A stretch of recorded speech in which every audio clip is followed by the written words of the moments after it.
Evo ljudi, da bi shvatili ono kaj se sad događa, moramo malo iti kroz povijest, jer povijest se ponavlja i sad imamo tu u Europi nemire, uništavanje infrastrukture zbog loših poteza vlada, koje su uglavnom sve ljevičarske, odnosno komunističke, i tu bi onda rekli da moramo malo pogledati kaj uopće je taj komunizam i kako onda on dođe ili pokušava doći do cilja, a to je s destrukcijom, uništavanjem svega kaj vrijedi, da bi onda ljudi prihvatili komunizam, a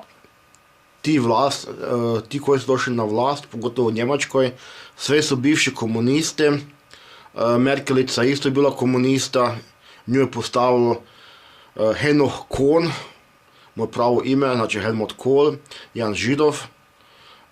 Merkelica je bila u komunističkoj partiji i čini se da isto kao i kod nas su se oni infiltrirali 1989. godine padom istočne Njemačke da bi uništili onda zapadnu Njemačku, i to iznutra. Valja se oni nadaju da se uništi cijela civilizacija, da bi onda ljudi kao prigrlili njihov komunizam, ali tak sigurno ne bude. Neki budu rekli to je nemoguće, to fantaziraš, nisu komunisti takvi, ali morate znati kakvi su oni doista i kakvi su bili otvoreno. Primjerice, citat Moše Pijade sa prvog zasjedanja AFNOJ-a u novembru 1942. godine u Bihaću. Tu je onda rekao Moše Pijade, pravim imenom Mozes Mojše Pijade, i on je isto bilo Židov. Potrebno je zato stvoriti toliko mnogo beskućnika da ovi beskućnici budu većina u državi. Stoga mi moramo da palimo. Prepucat ćemo pa ćemo se povući. Njemci nas neće naći, ali će iz osvete da pale sela. Znači oni su namjerno radili provokacije, optužili su često i druge i oni su krivi zbog te eskalacije nasilja. Idemo dalje. Onda će nam seljaci koji tamo ostanu bez krova sami doći i mi ćemo imati narod uza se, pa ćemo na taj način postati gospodari situacije. Oni koji nemaju ni kuće, ni zemlje, ni stoke, brzo će se i sami prekućiti nama, jer ćemo im obećati veliku pljačku. Teže će biti sa onima koji imaju neki posjed. Njih ćemo povezati uza se predavanjima, pozorišnim predstavljanjima i drugom propagandom. Tako ćemo postepeno proći kroz sve pokrajine. Seljak koji posjeduje kuću, zemlju i stoku, radnik koji prima plaću i ima kruha, za nas ništa ne vrijedi. Mi od njih moramo načiniti beskućnike, proletere. Samo nesrećnici postaju komunisti. Zato mi moramo nesreću stvoriti, mase u očaj baciti. Mi smo smrtni neprijatelj svakog blagostanja, reda i mira. Evo, Moše Pijade, koji je onda isto Ustav Jugoslavije napisala, ako se ne varam, i za kojeg se veli da je morao pobjeći u Pariz jer je bil peder i pedofil, i kaže se da je dječak nekog visokog oficira ili generala Jugoslavenske armije umro i da je onda u mrtvačnici po noći Moše Pijade oskvrnuo taj leš. Njegov otac je to doznao i Tito je rekao da će ga ubiti, i onda ga Tito kao prebaci u Pariz na sigurno. I sad vidite, to su komunisti, a njihova djeca, nažalost, vladaju još uvijek tu s nama, a morate znati da smo pred ratom sa pravim komunistima i kakav je njihov mentalni sklop. Nedavno su djeca u Sjevernoj Koreji dobila 12 godina robije teške jer su gledali televiziju neku seriju iz Južne Koreje.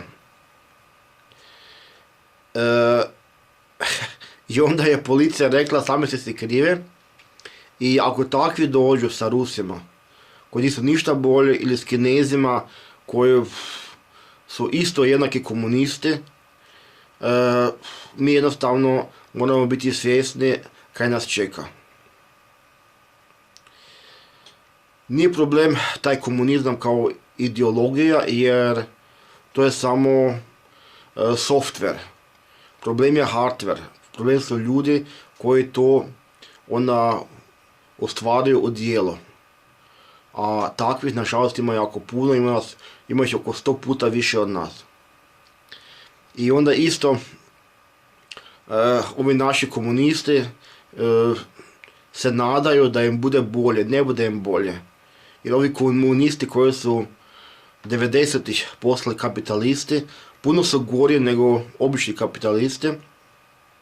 To isto kako i u Rusiji, dok su se stvorili oni oligarhi, oni kriminalci, kad su sve pokrali, kad su još mogli.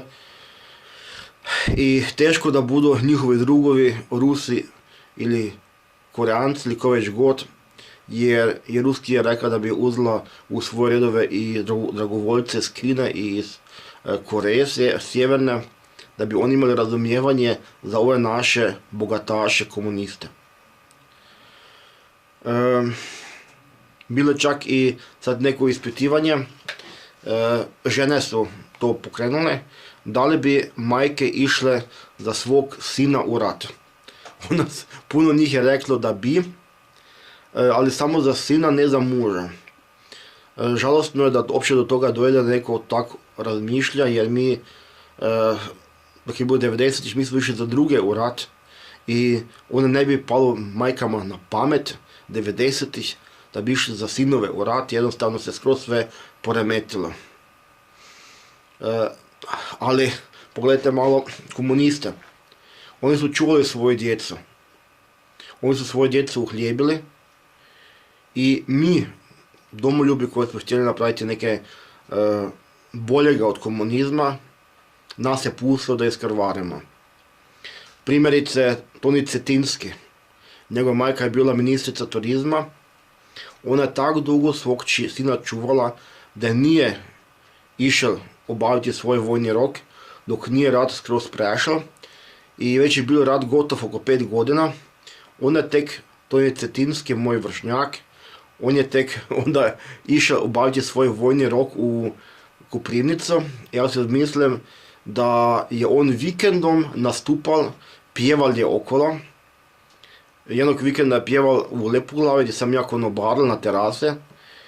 Toliko je ta majka skrivala svog sina da ne bi slučajno nastradala. I toliko su ti komunisti ili djeca od komunista imala pogodnosti. Ljudi su bili sretni ako su mogli doma na vikend, a ovdje mogli vikendom još novaca zarađivati. I bi je možda 5 ili 10 godina stariji od ovih tam mulci koji su bili s njim skupa na obuke. I onda neko isto komentirao da ako ne boš htjeli neko iti vrat, da onda ga budu otpeljali u Požegu prisilno. A ko će ga otpeljati? Djeca od komunista. Jer svi oni koji su imali neke veze ili vezice ili imali komuniste u obitelji, u ratu su išli u policiju ili u vojnu policiju. Tamo ih se strpalo da su onda mogli gaziti ove ostale. I baš zbog toga, jer više nije nikomu za vjerovati, moj kolega isto Kai Sakman, on je policajac u Njemačkoj, isto ima kanal jako dugo, bio čak morati i vodeći o Survivalu, jer tim filmovima više ništa ne snima. I on kao policijski djelatnik i Survivor jednostavno očito se boji biti javno da se istica. Jer više ne znaš kome vjerovati. Ako je njemačka vlast komunistička, veleizdajnička, kako onda taj policajac znal na čemu je. Ili sad mi isto. Kako mogu ja sad znati, ako bi me slučajno ko pozval ili da idem u rat, da me neće prodati neprijatelju. ako su to radili 90. godina. Tako da, tu s teološkog gledišta je valja doista taj Rus ili ko bi već napal, neka božja kazna, jer smo previše neko dekadentno društvo koje je zastranilo i Rus je neki božji alat, kao Atila bić božji koji je pušten na dekadentne Rimljane. Jednostavno, ne si pomoći. Tu su paralele i sa Jugoslavijom, Kraljevinom Jugoslavijom, prije napada Njemaca. Tu isto se nije znalo, bude Jugoslavija ušla u pakt s Njemačkom ili ne bude, ko bi bil vođa. Jednostavno su mnogi preželjkivali da se spoju z Njemačkom. Imate isto onaj film kod tamo Pjevak, se ne varam, gdje je onaj jedan bogataš konstantno hvališe kulturu Njemaca i Švaba, dok dođu u Beograd, one ih Švabe bombardiraju. Tako da to isto ne zna se ko pije, ko plaća i kako bi to moglo završiti na kraju krajeva. Jer dok su čekali Jugoslaveni s Kraljevine njemački napad, došli su Švabe sa motorom i žice su im precvikale. Više nisu imali ove veze. A 2 njemačka vojnika bilo dovoljno da uđe u Berlin sami, da bi se cijela Jugoslavija predala. Znači, tako je to isto bilo kak i sad mi, nikome nije bilo volja za nekakvom borbom i jednostavno nisu bili smisao v tome. Ali na kraju je bilo to skroz drugačije. I sad isto, dok sam bil mali, sa 10 godina sam već počeo raznašati novine. To je ono prije nego se bi se inače smjelo, ali su mi to dopustile. I onda kada to je bilo inače velika sramota, nemaš džeparac od roditelja, nego moraš raznošati novine ko zadnja sirotinja. I onda uvijek da bi prolazil kraj nekakve ceste gdje je bila ploča, znači ispod ime na ceste, a cesta dobila ime po nekom poznatom čovjeku. Onda sam uvijek gledao ko je tu bil, zbog čega je postao poznat. I onda sam si mislil, sad sam možda najzadnji i najniži tu. Svi mi se rugaju kaj raznošam novine, ali volio bi biti isto jedan od tih velikana, po kojima su neke ulice dobile imena, jer su jednostavno ljudi bili zaslužni. A to su bile pozitivne zasluge. Sad malo pogledajte koja je to razlika između jedne Njemačke i na primjer jedne Srbije, gdje su sami Srbi objavile dok im dijete ide u školu, sa koje ulice u koju ulaze i kako se škola zove, znači sve su mahom nekakve imena, nekakvih zločinaca ili neki koji su bili po zatvorima. I kako bude onda dijete htjelo postati neki dobar čovjek, ako jednostavno vidi da se isplati biti 20 godina na robije ili neki ratni zločinac. I onda budu po tebi onda neku školu nazvali. Znači skroz je sve naopačke. I sad malo si zamislite, ovi kad sad Njemačkoj na vlasti, kompanija Joška Fischer, oni zeleni, dok sam ja bil mali, onda su oni ubijali policajce na Stadtbahnwestu, gađali su ih s kamenjem, sa pračkama i čeličnim kuglama, a sad su postali vlada i vlast. I jasno budu takvi uništili sve kaj se more uništiti. A naša greška je ta tolerancija, koja je postala zapravo samoubojstvo. Jer svugdje su se oni infiltrirali i uništavaju društvo iznutra, kak je ovi naši isto komunisti. Ušli su u policiju, u sudstvu, slikam, i onda njima je valjda očito najveći gušt uništiti tu Hrvatsku. I sad u nedjelju, baš sam išao na snimanje za ovaj naš drugi kanal i na 4 do 5 mjesta vidio sam da ljudi, znači starci, penzioneri, na biciklu voze drva za ogrjev. Znači, tak smo isto osiromašili. I da su to bila sad nekakva drva koja neke vrijede. Oni su po šutovine i po smeću vadili van nekakve trule daske. Znači, energetska vrijednost gotovo nula. I dok to vidiš, jednostavno nemaš što vjerovati. Ja sam odrasla u Frankfurtu, tam sam rođen, u velikom gradu. Da bi ja to radio kao to boš gradski čovjek, to bi se još razmilo. Ali ovo su ljudi koji su sa sela, koji znaju kak drva moraju biti. I dok takvi nemaju drugog izlaza nego vade van negdje iz šutovine komadiće drva za kuriti, to stvarno je zaprepašćujuće. I onda se to na bicikli na gepäckträger stavljaju i voze to doma. Znači, naše staračko siromaštvo je na najdubljoj točki. I ja se isto pitam, zbog čega bi, na primjer, išao opet u rat. Ako i preživim, da sakupljam onda boce po kantama za smeće. Moji vršnjake, evo, kao primjer, braća Kišić. Jedan išao sa mnom u razred, drugi bi mislim malo mlajše. Jedan od njih je političar, onaj s riječim ministrom, kaj mulja stalno. Oni su, njih djete je bil šef udbaške krčme Đurđo. Baš sam rekao da je nagovore cigane, 4 komada da mi ubiju oca i napadnu trudnu majku. Di su oni bili vrato? Dok sam ja bil tam gdje je bilo najgorje, oni nisu bili sigurno nigdje.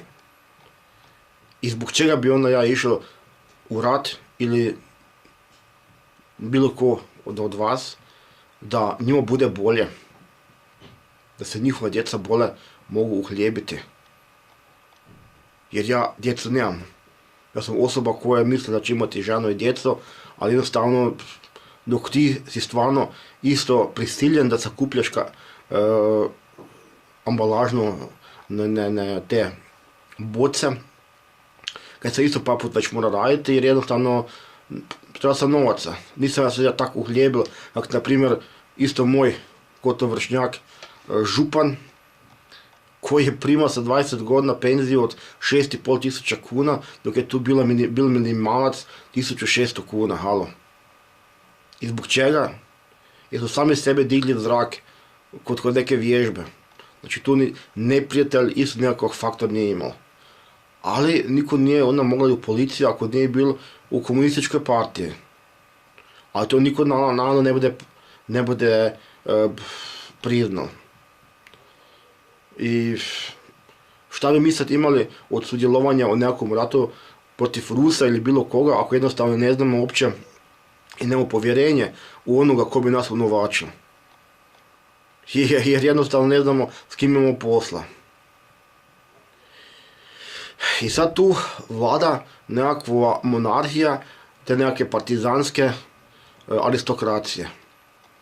Znači, 405. su se oni tu zagrizli, svojoj djeci isto omogućavaju super poslove i jednostavno si umišljaju da su neka aristokracija i da su bolji od drugih. I takvi su nam zapravo zatrovali domoljublje i patriotizam. Tko je još voli ovakav dom da jednostavno doma nemaš? Sad, realno gledano, ja uopće nemam dom. Vi se osjećam ovdje doma.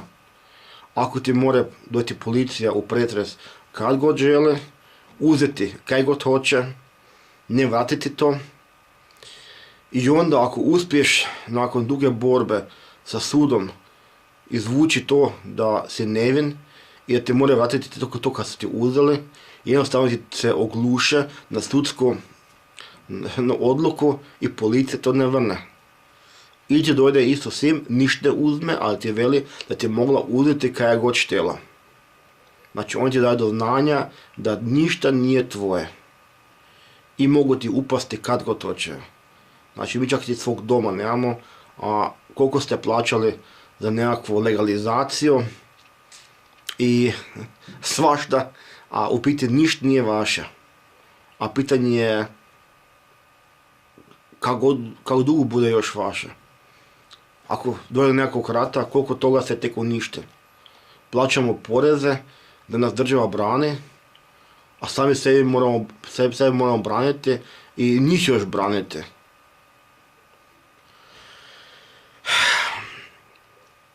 I čemu onda porezi? I sad, vam se zamislite, 1994. godine dobio sam ja isto i potpisao sam ugovor sa vrhom vlade. Znači, ovaj Šušak, kako već god Šupak, on je bio ministar obrane. Željko Glasnović je bio naš zapovjednik. I mi smo potpisali ugovor na 6 mjeseci da budemo tam gdje je najgorje i nama su obećali stanove i kuće. Svi koji mene znaju da ja niti sam dobio ikakav stan, niti ikakvu kuću. Niti imam status branitelja. Dok sam išao u ured za obranu, onda mi je onaj Jakšić ili Jalšić, tam je bil jedan koji nije niti pomirisal prvo crto i sve pogodnosti si povlekla, da sad mora se loptati ko malo dete okole. On mi je rekao da ne mogu dobiti status branitelja jer sam bil u drugoj državi. A Tuđman nas je tam poslal. On je sebi sve pobral, taj Jalšić, kak već god. A mi nismo dobili ništa. Ja sam odradio svoje 6 mjeseci, ali ovi ostali koji su preživjeli, Mišaj Krac nije dobil kuću, nije dobil stan, nije dobil niti Engles, Roy Stewart, nije dobil Erich, Francuz, koje god znam da su preživjeli, nisu dobili ništa, znači zajebali su nas.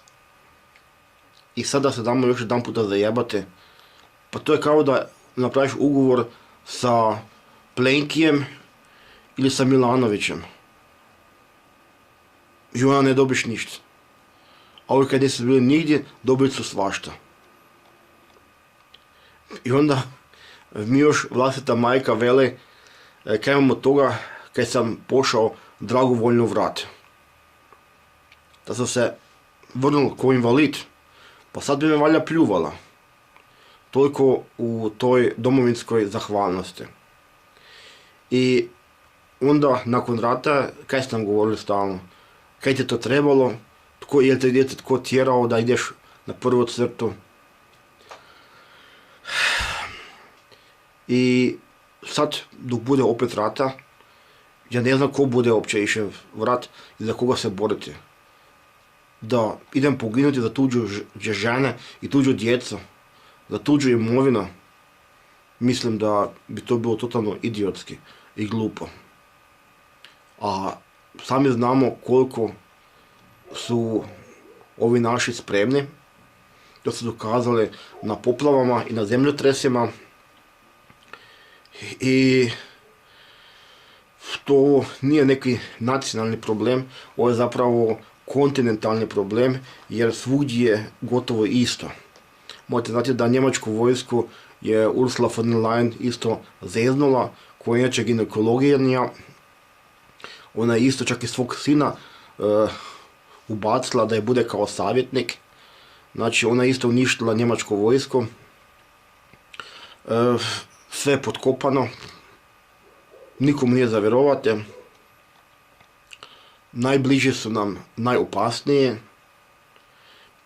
I jednostavno se opet tu ostvaruje očito ono kaj su komunisti htjeli i u Drugom svjetskom ratu, da svi bomo postali beskućniki, ne bomo ništa imali, niti posla, niti zemlju, niti stoku. Vidite kaj se radi sa svinjama, da bi onda ljudi prihvatili taj neki komunizam. Ali nemojte im to dopustiti. I kao drugo, budite svjesni da Rusi, Kinezi ili ko već god došao, ovi tvrdokorni komunisti, da je to jednako opasno kao neki islamski fundamentalizam. gdje oni su više napravili zločine nego bilo koji izmišljeni fašisti. A vidjeli ste isto po citatu Moše Pijade da su oni isprovocirali Švabe da bi onda ovi napravili obmazde, da bi digli tu špiralu nasilja. Evo, to je od mene sve. I znajte da ovo kaj se u Njemačkoj događa, to je sve radno vjerojatno po planu i da jednostavno opet komunisti pokušaju da nas preveslaju.